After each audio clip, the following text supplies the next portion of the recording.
This is an intro to zombie fucking and emotional love, motivating a man into a gentleman, and why is a female the true alpha. And just listening to the words that how I put them, there's a lot behind them. Zombie is a mindless creature. It's alive, it's walking around, it's moving, but they eat brains. And once they getting bitten and the brain been eaten, they don't have no mind, but they're upright. It's mindless, okay? And like I said, two words that defines our physical activity is love and fuck. To me, fucking is mindless. Emotional is love. That's what a female and a woman craves. Men do too, but we put that at the very bottom of us. Women thinks mental, emotional, physical. Men think physically, mental, emotional. It's at the bottom of the list. So we scared to say the word love. We let that word control us. We scared to say we don't practice. If we don't practice, how can we be good at it? Motivating a man is helping him understand the love in him, the gentleness in him. That's turned him into a gentleman. Women come out, females come out managing both parts of themselves, the fee and the male. Then they go to the little girl in them and they're allowed to absorb everything that a male has to offer them from a fatherly standpoint. And that's the mental and emotional. Feeling safe in his arms, feeling safe to speak to him, feeling safe to open up to him. And that's when she gets to practice as a little girl. When she becomes a lady, okay? And then she has her male on the outside of the house where she's allowed to practice the physical. Again, the stages, the cycles that we go through, it's important that we understand what we're supposed to take away from them. No different, I'm saying, the stages, cycle, the manifestation of a caterpillar to a cocoon to the butterfly, each one of them. Your caterpillar is your female, your male, your cocoon is the girl and the woman in you, the boy and the man in me.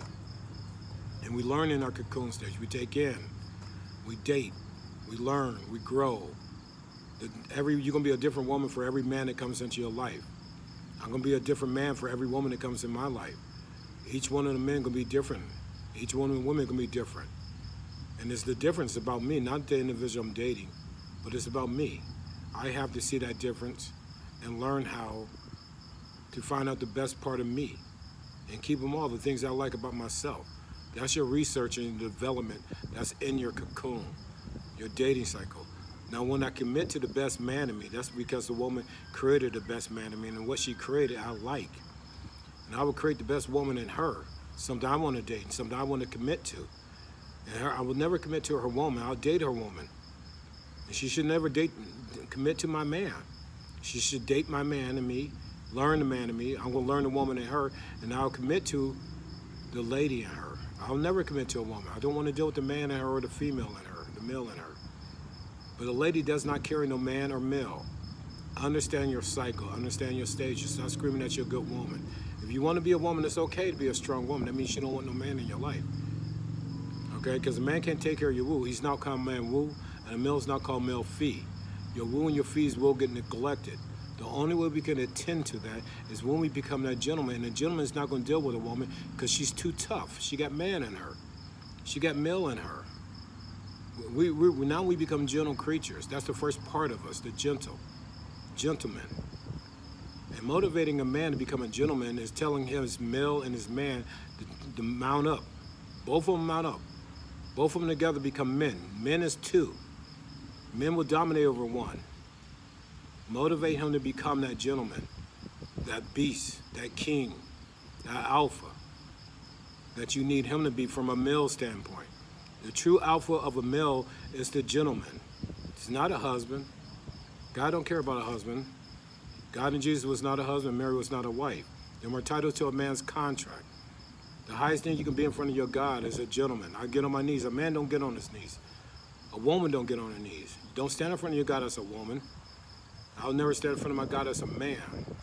I will kneel in front of my God as a gentleman. That gentleman is what teaches me to be maturely, to bow down in something greater than me.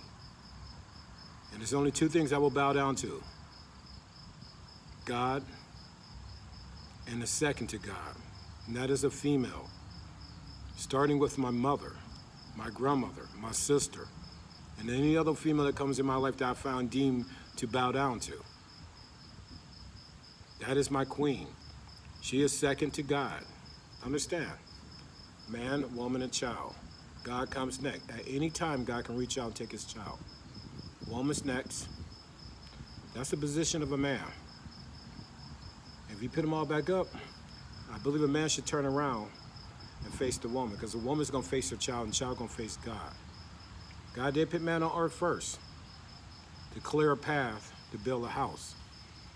And once he builds a house, a woman comes next. She turns her house into a home to bring that child next. Not into a house, but into a home. Certain words, I believe the Brung is certain sex, male and females. You always see a man say he got a house, he got a place. A woman always call her place a home, because the womb of a woman is the womb. The fee of a female is the fetus that comes from that womb. She creates that environment. Understand it. Okay? And the lady, she manages all of it. All your woo, your girl, and your fee is in the lady of you. You let go the man and male in you. No man wants to deal with the man and a woman. No male wants to deal with the male and a female. That's too much. And if you become a woo man instead of a woman, that means your man is getting too big for you to fit back into your woo. You ain't gonna have enough room in there for a man to come when he comes into your life. God's gonna send a bunch of men out there to you. You ask God. Only one man you need to speak to, and that's here. Don't let it come out here. That's the second place. The power of your thought. Only one person you need to speak to, and that's God. Out of all the men, God, please let there be one gentleman.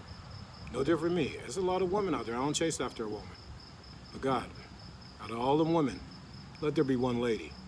I present myself to a woman or a lady. And if they deem me to be that gentleman, they'll let me know. They get one men's number all day long, all day, every day. Why would I throw mine in that pot? She like what she sees. She like what she hears. She likes what she feels from an emotional standpoint, from a mental standpoint.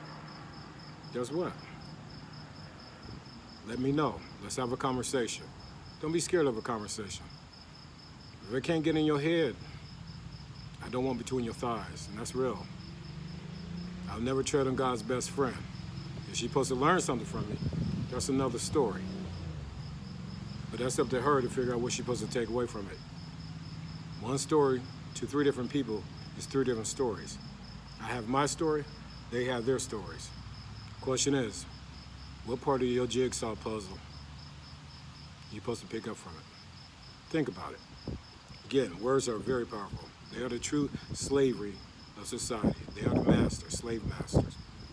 I have seen one word control, it doesn't matter what color you are or who you are, make people mentally, emotionally, and physically feel uncomfortable. That's the word nigger. Even if that offends you, it's controlling you. You got two ways you behave. Society's way and your personal way. Which way? And if you always go society way, that means society truly controls you. A lot of times your personal is totally opposite of society's thoughts. Think about it. You've done the research and development. Go back and look at it and see what you got from it. Be blessed.